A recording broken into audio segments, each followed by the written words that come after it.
হাসপাতালে চিকিৎসকদের নিরাপত্তা সুনিশ্চিত করতে হবে, এই দাবি ছিল জুনিয়র চিকিৎসকদের। হাসপাতালে চিকিৎসকদের নিরাপত্তায় সিদ্ধান্ত, সিসিটিভি, শৌচাগার, আলোয় বাড়তি বরাদ্দ, বায়োমেট্রিক নিয়ে কড়াকড়ি মুখ্যমন্ত্রী মমতা বন্দ্যোপাধ্যায়। 100 কোটির বেশি বরাদ্দ বললেন মুখ্যমন্ত্রী। তবে এখনই পুলিশের নিরাপত্তা দেওয়া হচ্ছে না। পুলিশে 12,000 নিয়োগ আটকে। রোগী কল্যাণ সমিতির চেয়ারম্যান হচ্ছেন কলেজের অধ্যক্ষ। দ্রুত চালু রাত্রি সাথী অ্যাপ বললেন মুখ্যমন্ত্রী মমতা বন্দ্যোপাধ্যায়। 100 কোটির বেশি বরাদ্দ করা হয়েছে, কিন্তু এখনই পুলিশে নিরাপত্তা দেওয়া হচ্ছে না। পুলিশে 12,000 নিয়োগ আটকে রয়েছে বললেন মুখ্যমন্ত্রী মমতা বন্দ্যোপাধ্যায়। এরই পাশাপাশি রোগী কল্যাণ সমিতির চেয়ারম্যান হচ্ছেন কলেজের অধ্যক্ষ। দ্রুত চালু হবে রাত্রি সাথী অ্যাপ, এমনটাও জানিয়েছেন মুখ্যমন্ত্রী। ঠিক কি বলেছেন তিনি, শোনাই আপনাদের। দেখুন, আপনি যদি আজকেই আমাদের সিকিউরিটি চান, আমি আজকেই দিতে পারবো না, বাট যা আছে তার থেকে ভাগ করে দেওয়া হচ্ছে। তারপরে আস্তে আস্তে সিকিউরিটি অডিট করে, এই তো রিক্রুটমেন্ট দেখুন কত হাজার আটকে ছিল, 12,000 পুলিশের রিক্রুটমেন্টে আটকে ছিল। এখনো অর্ডারটা আসেনি, সোমবার সম্ভবত ওটা অর্ডার আসবে। এগুলো যদি আগে হয়ে যেত আমরা রিক্রুটমেন্টগুলো করে দিতে পারতাম। 12,000 সংখ্যাটা তো কম নয়, পুলিশের রিক্রুটমেন্ট করতে একটু টাইম লাগে। তাও আমি বলেছি বেশি টাইম না নিয়ে, ডাক্তাররা যেমন আমি এখন অ্যালাউ করে দিয়েছি, যারা পিজিটি করে মনে করুন, বা এমএস করে, এমডি করে, নানা রকম আছে, তো তারা ডাব্লিউবি মানে ইন্টার্ন করবার পর তাদের আমি বলেছি তারা পড়াশোনাও করবে, আবার তারা চিকিৎসাটাও করবে। সেরকম পুলিশের ডিউটিও করবে, আবার ট্রেনিংটাও নেবে। এইটা করলে আমরা কাজগুলো ওই 3 মাস 6 মাসের ট্রেনিং দেওয়ার প্রয়োজন নেই, কারণ আমার অত ম্যান পাওয়ার নেই। ম্যান পাওয়ারটা সব জায়গায় দিতে হয়। কথা দিয়েও কথা রাখছে না নবান্ন, তাই এক প্রকার বাধ্য হয়েই রাজ্যের প্রতিশ্রুতি মনে করিয়ে মুখ্য সচিবকে চিঠি দিলেন জুনিয়র ডাক্তাররা। বদলে মুখ্যমন্ত্রীর কাছ থেকে জুটল কেবলই প্রতিশ্রুতি আর অজুহাত।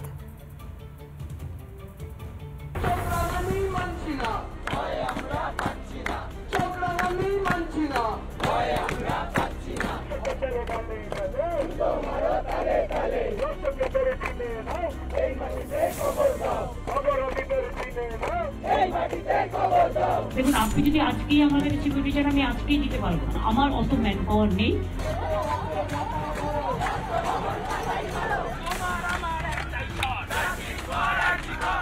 রাজ্যের প্রতিশ্রুতিতে স্বাস্থ্য ভবনের সামনে থেকে ধর্ণা তুলে নেন চিকিৎসকরা, কিন্তু চিকিৎসকদের দাবি পূরণ আদৌ হয়েছে কি?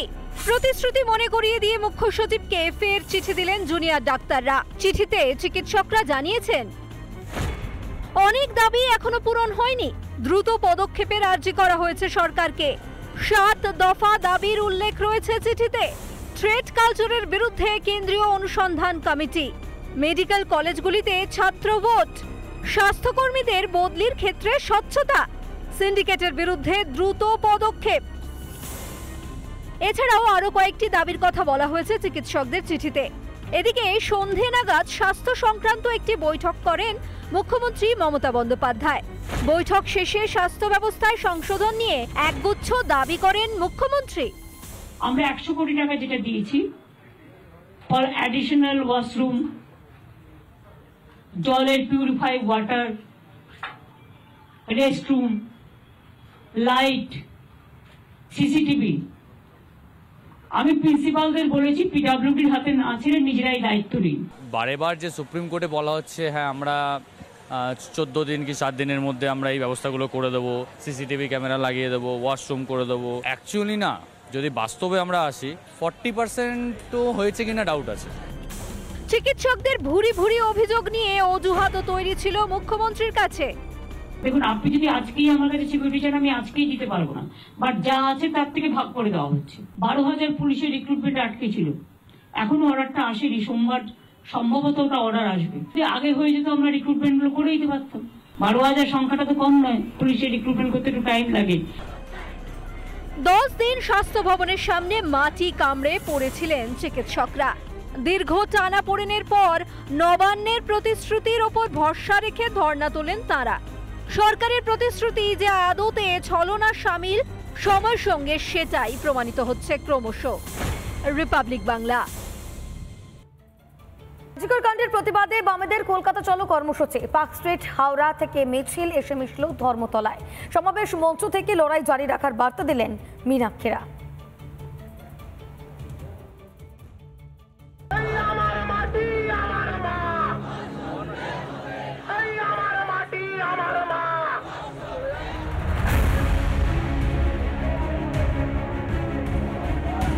ফের অভয়ার বিচারের দাবিতে পথে নামলো বামেরা। বাম ছাত্র যুব ও মহিলা সংগঠনের ডাকে কলকাতার মিছিলে যোগদান হাজার হাজার বাম কর্মী সমর্থকের। দোষীদের শাস্তির দাবিতে সরব হয়েছে বাম ছাত্র যুব ও মহিলা সংগঠন। তাদের দাবি, এই আন্দোলন করতে গিয়ে বহু আন্দোলনকারীকে মিথ্যা মামলায় ফাঁসানো হয়েছে, তাদের গ্রেফতার করা হয়েছে। দ্রুত তাদের মুক্তির দাবি করছেন এবং সেই দাবিগুলি নিয়েই আজকে তারা কলকাতা চল অভিযানের ডাক দিয়েছে। এই মুহূর্তে শিয়ালদা স্টেশন থেকে সেই মিছিল শুরু হয়েছে এবং তারা ধর্মতলার দিকে ক্রমশ অগ্রসর হচ্ছেন।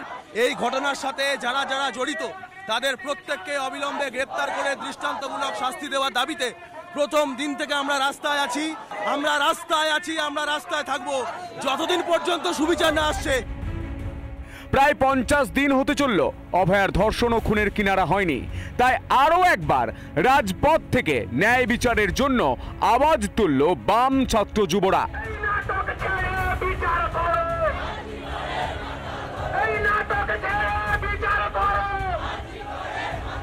মূলত বাম ছাত্র যুব এসএফআই ডিওয়াইএফআই সহ বাম ছাত্র যুব এবং মহিলা সমিতির যে মিছিল, সেই মিছিলটাই শিয়ালদা থেকে ধর্মতলার দিকে যাচ্ছে এবং ধর্মতলায় গিয়ে এই মিছিল একটি সমাবেশ করবে। আমি সরাসরি আরও একজনের সঙ্গে কথা বলে নেব। তৃণমূল কংগ্রেস একেবারে মুখ্যমন্ত্রী থেকে শুরু করে পানিহাটির বিধায়ক কাউন্সিলর অবধি সকলে এই হত্যাকাণ্ডকে যাতে প্রমাণ লোপাট করা যায় তার সঙ্গে যুক্ত। অন্যদিকে বামেদের আরও একটি মিছিল পার্ক স্ট্রিট থেকে রওনা দেয়। গন্তব্য ছিল ধর্মতলার সমাবেশ মঞ্চ। শহর কলকাতার 3টে দিক থেকে বড় মিছিল। দাবি খুব স্পষ্ট, যারা যারা দোষী রয়েছেন তাদেরকে দৃষ্টান্তমূলক শাস্তি দিতে হবে অভয়াকাণ্ডে। শুধুমাত্র স্লোগানই নয়, নাচেও প্রতিবাদ রাজপথে।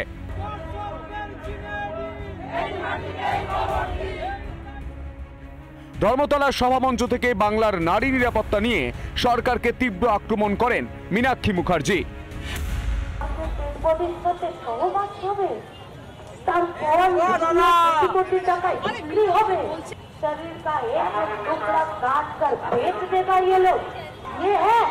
পশ্চিমবঙ্গের স্বাস্থ্য দপ্তর এইটা হবে।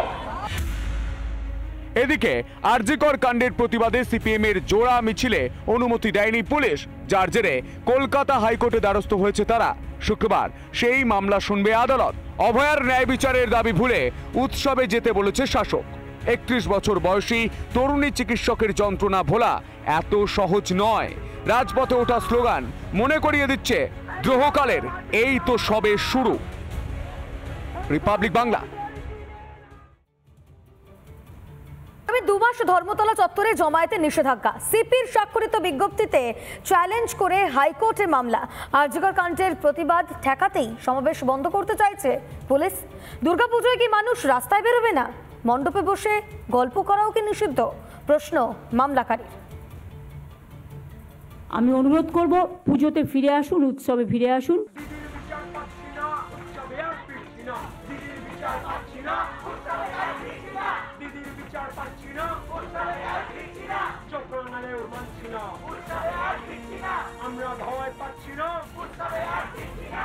অভয়ার বিচার চেয়ে জ্বলছে প্রতিবাদের আগুন।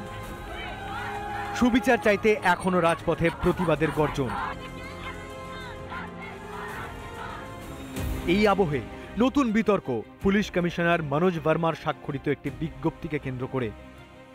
বিজ্ঞপ্তিতে উল্লেখ করা হয়েছে, কলকাতা ও দক্ষিণ 24 পরগনার থানা এলাকায় 25 সেপ্টেম্বর থেকে 23 নভেম্বর পর্যন্ত 5 জনের বেশি জমায়েত করা যাবে না।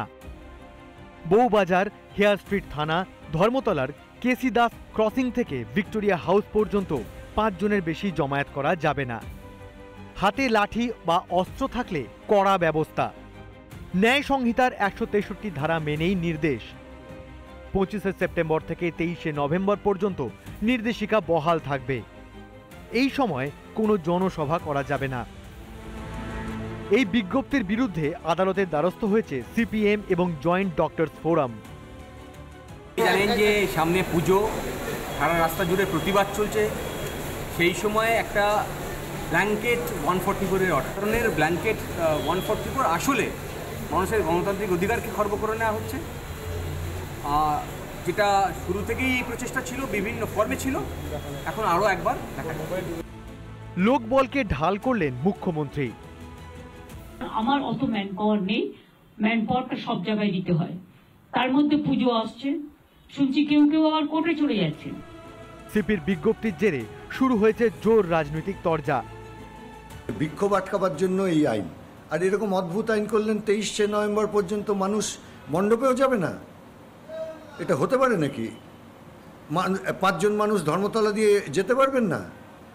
ফলে অবিলম্বে এই আইন প্রত্যাহার করতে হবে। এই নিয়ে তো মামলাও হয়েছে, দেখা যাক আদালত কি বলে। জেনে গেছি জনতা ভয় পেয়েছে মমতা। শ্রী মনোজ কুমার ভার্মা, কলকাতাবাসীকে পুজো উপহার কি? 163 ধারা। কলকাতার মানুষকে বলছেন যে একসাথে 5 জন ঘুরো না। ওই সমস্ত পুজো মণ্ডপ অভয়ার নামে বিচার চাওয়া হবে। মা আসছেন, কিন্তু মেয়ে নেই। সুবিচার চেয়ে বারবার রাজপথে প্রতিবাদের সুর শুনেছে দেশ। সেই প্রতিবাদ রুখতে কি জমায়েতে নিষেধাজ্ঞা? এভাবেই কি মানুষের কণ্ঠরোধ করতে পারবে পুলিশ? রিপাবলিক বাংলা।